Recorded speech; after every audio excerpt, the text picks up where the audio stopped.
I may be a sex worker, but that doesn't show the whole story of who I am and how I got here. I spent almost half my life in and out of foster care. I was exposed to a lot of violence, drugs, and alcohol.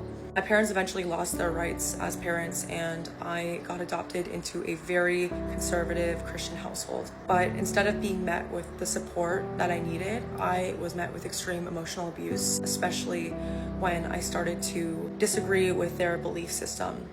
When I was 18, I decided that I was an atheist, and I expressed this to my parents, and they decided to kick me out. That was really difficult, being on my own completely. I wasn't able to talk to them, see my siblings.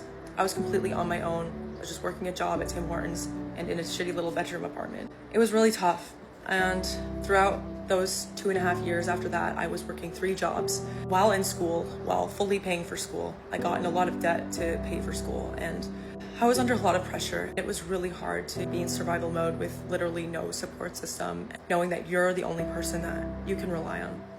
I started doing sex work initially to make some extra money because I was in a really desperate spot. At one point, I was really struggling. So I did sex work for a bit.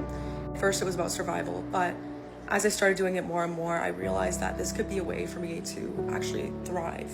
I make enough money now where soon I'll be able to afford my own home. And that's for me like my biggest dream. I don't really have all these crazy wild dreams. For me, what my dream is just to have a nice house with a nice forest in the backyard, maybe a pond with some fish or something like that.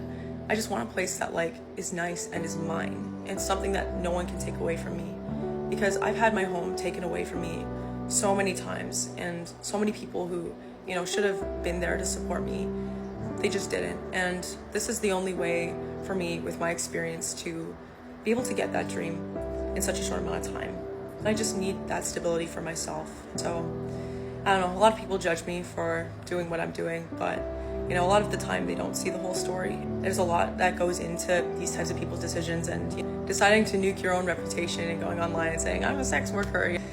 You kind of have to be at a point where you've literally exhausted all your other options and hit absolute rock bottom to do something like that to yourself, where I was at a point where I quite frankly had nothing to lose, and so I went public about this, and I ended up being okay. I'm actually doing pretty okay now, so I don't know. I'm happy with where I'm at right now.